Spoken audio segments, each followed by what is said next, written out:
Hello दोस्तों, इस video में हम डिस्कस करने वाले हैं रैंडम स्कैन सिस्टम और डिस्प्ले। तो जो पहले के सीआरटी मॉनिटर्स होते थे उसमें जो कि वीडियो मॉनिटर्स होते थे सीआरटी बेस्ड, वो जो है दो मेथड यूज़ करते थे वीडियोस और पिक्चर्स को जनरेट करने के लिए। एक रैंडम स्कैन डिस्प्ले सिस्टम था और एक था रेस्टर स्कैन डिस्प्ले सिस्टम। तो इसमें हम रैंडम स्कैन सिस्टम्स को के बारे में डिस्कस करेंगे कि इस में कौन सी टेक्नोलॉजी या कौन सा मेथड यूज़ होता था जिससे कि वो पिक्चर्स और इमेजेस को जनरेट करते थे।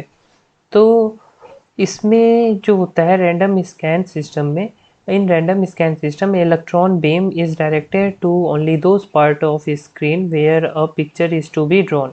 ओके, तो इसको ये स्टेटमेंट समझने के लिए हमें ये पिक्चर देखना पड़ेगा। इस पिक्चर में देखिए इलेक्ट्रॉन गन है। इलेक्ट्रॉन गन किस लिए यूज़ होता है? इलेक्ट्रॉन बीम को रिलीज करता है। इलेक्ट्रॉन बीम जो है स्क्रीन पे जहाँ जहाँ पुट होता है, जहाँ जहाँ पड़ता है वहाँ पर लाइट इमिट होती है और हमें पिक्चर शो होते हैं। मान लीजिए हमें इस स्क्रीन पे ट्रायंगल बनाना है, तो हमें ट्रायंगल जहाँ पर बनाना है, जिस पर्टिकुलर एरिया में बनाना है स्क्रीन के, सिर्फ इलेक्ट्रॉन बीम वहीं पर डायरेक्ट होगी, वहीं पर पुट होगी, डायरेक्ट होगी। तो वहाँ पर हमारी इमेज फॉर्म होगी। बाकी जो पोर्शन एरिया बचे वहाँ पर इलेक्ट्रॉन बीम डायरेक्टेड नहीं होगी। तो यही है रैंडम स्कैन डिस्प्ले। तो यही रैंडम स्कैन डिस्प्ले में बोल रहा है कि electron beam is directed only those part of a screen where a picture is to be drawn. Okay, it generates a pictures by drawing a set of random straight line in a straight way. One might move a pencil over a piece of paper to draw an image, draw strokes from one point to another point, one line at a time.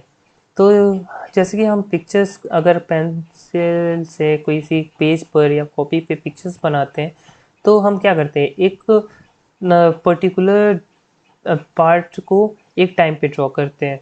ठीक है, तो वैसे ही raster scan system में भी है कि अगर मान लीजिए आपको ट्रायंगल ड्रॉ करना है तो पहले एक लाइन ड्रॉ होगी, फिर उसके बाद दूसरी लाइन ड्रॉ होगी, फिर तीसरी लाइन ड्रॉ होगी और एक ट्रायंगल फॉर्म हो जाएगा। तो एक टाइम पर एक ही लाइन ड्रॉ करेगा। ठीक है, this is why this technology is referred as vector drawing और स्ट्रोक ड्राइंग, हाँ, कैलीग्राफी ड्राइंग, हाँ, कैलीग्राफिक डिस्प्ले। तो ये सभी पर्टिकुलर इसके नाम है। After draw pictures, the system cycle is back to the first line and display all the design all the lines of the pictures 30 to 60 times per second.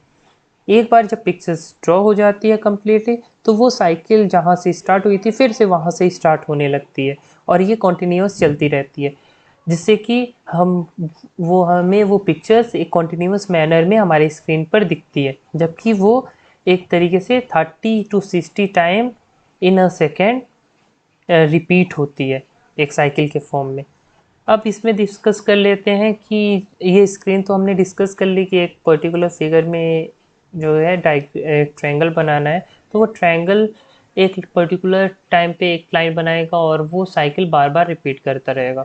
इसके advantages की बात कर लें तो इस पे जो इमेजेस बनती हैं वो बहुत ही स्मूथ होती हैं, क्योंकि इसमें जो है इलेक्ट्रॉन बीम डायरेक्टली उसी पाथ पर डायरेक्ट करता है जहाँ पर वो हमें इमेज बनानी है। और रिजोल्यूशन जो होती है इसकी ज़्यादा अच्छी होती है, हायर होती है as compare to the raster scan display. Electron beam fall only those part of the screen where pictures is to be drawn, so the screen is picture images is sharp. तो image जो होती है sharp होती है, high quality होती है, clear होती है, हाँ, इसमें। तो ये था हमारा रैंडम स्कैन डिस्प्ले। होप आप लोगों को ये वीडियो समझ में आई होगी। अब इसके बाद हम डिस्कस करेंगे रेस्टर स्कैन डिस्प्ले। अगर वीडियो अच्छी लगी हो तो वीडियो को लाइक करिएगा, चैनल को सब्सक्राइब। Thank you.